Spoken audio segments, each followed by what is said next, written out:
Hello, and a very warm welcome. I'm a hotelier professional, and it is my absolute pleasure to welcome all of you from Europe Hotel School to your online learning journey. Now, I've spent many years in this incredible industry, and I want to let you in on a little secret. The real magic, the thing that turns a great stay into an unforgettable memory, it's not the marble in the lobby or the thread count of the sheets. It's the language we use. It's an art form, and I promise you, mastering it is going to fundamentally change the way you connect with every single guest. So let's just dive right into the heart of it with this quote: a precision instrument. I love that. Think about it this way. A guest asks for an extra towel. You could say, no problem. Or you could say, it would be my pleasure. That tiny, tiny shift changes everything. No problem suggests it could have been an inconvenience. My pleasure says I am genuinely delighted to serve you. You see, we're not just passing on information, we are crafting an entire atmosphere with our words. All right, so here's our roadmap for this journey. We're going to start with the big idea, the power of language. Then we'll get practical and talk about crafting your vocabulary. After that, we'll cover something I call velvet authority, the art of delivery. Then we'll get into adapting to the guest, and finally we'll take a look at the language of tomorrow. It's all laid out for you. Ready? Let's begin. Okay, section 1. This is all about getting our mindset right. We need to move beyond thinking of our interactions as just transactional. We're not just checking people in and out. We're here to create experiences that are genuinely transformational for our guests. You know, the secret to elevating your language isn't always about what you add, it's often about what you take away. This is foundational. We need to eliminate the slang, get rid of those casual fillers, the ums, the likes, the you-knows, and we have to banish any phrasing that has even a hint of negativity. Every word should project positivity, confidence, and effortless control. All right, on to section 2. Let's get into the specifics of crafting your vocabulary. The words you choose are the building blocks of the guest experience. They are your tools for building confidence and trust. Let's circle back to this classic example because it's so important. No problem, we hear it everywhere. But that little phrase plants a tiny seed of doubt in the guest's mind, the idea that their request could have been a problem to begin with. We want to erase that completely. When you say, it would be my pleasure, or a simple, confident, certainly, the message is crystal clear. I am happy to assist you. And that feeling is priceless. And here's another word I want you to remove from your professional vocabulary right now: try. When you tell a guest you'll try to do something, you're subconsciously telling them you might fail. No, we don't try, we do. We use powerful, active words like ensure, arrange, coordinate. These words project total capability. They tell the guest, relax, this is being handled. So we have the right words, but that's only half the battle. Now we have to talk about how we say them.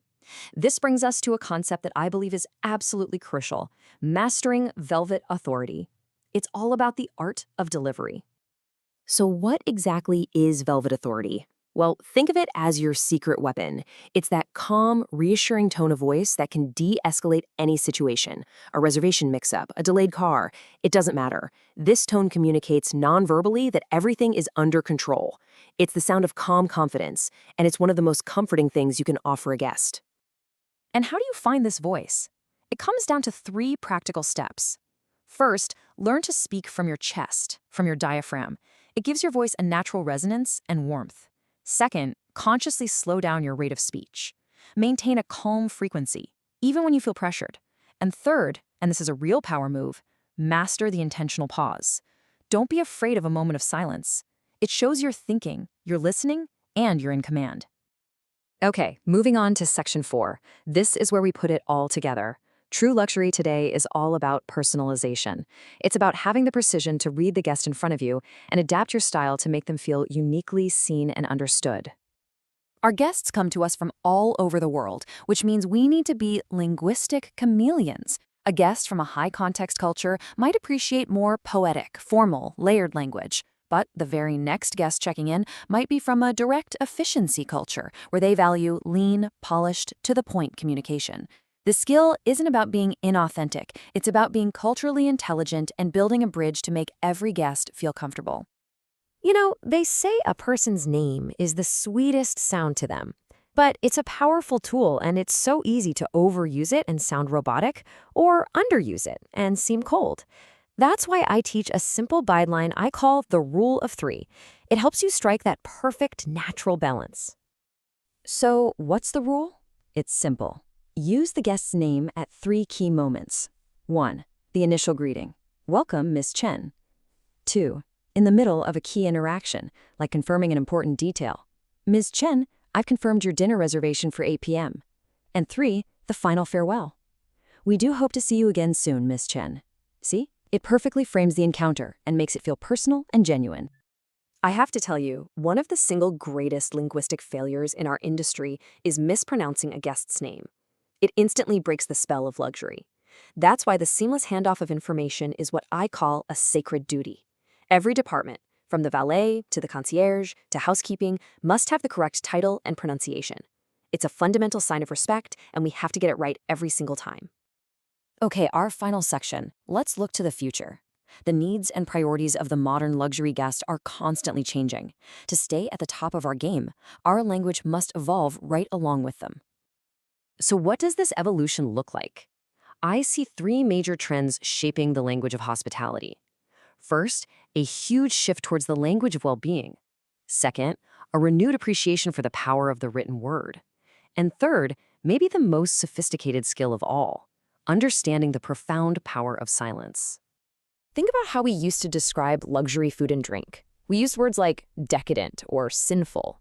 That's old-fashioned. The new vocabulary of luxury is centered on well-being.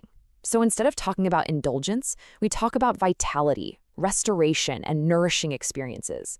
That chocolate dessert isn't sinful anymore. It's nourishing because the dark chocolate is full of antioxidants that provide a sense of vitality. It's a subtle shift, but it's a powerful one. I want you to really think about this. We live in a world of endless emails and automated messages. Because of that, a simple, thoughtful, handwritten note has become a true luxury item. It's a tangible sign that a real human being took a moment out of their day just for you.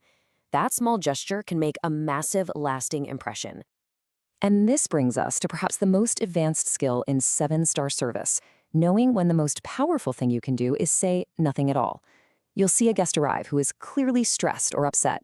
The instinct is to try and fill the silence with pleasantries, but the real master move is to simply be a calm, efficient, and quiet presence. Sometimes the greatest luxury you can offer someone is a moment of peace. And that's our goal here at Europe Hotel School. Our mission is to empower you with this practical knowledge, a professional mindset, and the skills you'll need to be leaders in the future of this industry.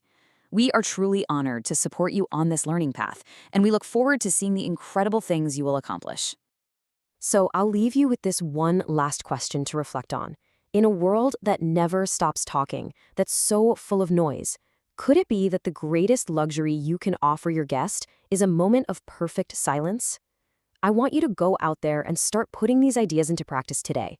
Pay attention to your words, your tone, and your presence. I promise you, you will be amazed at the results. Thank you for your time, and I wish you every success in your hospitality careers.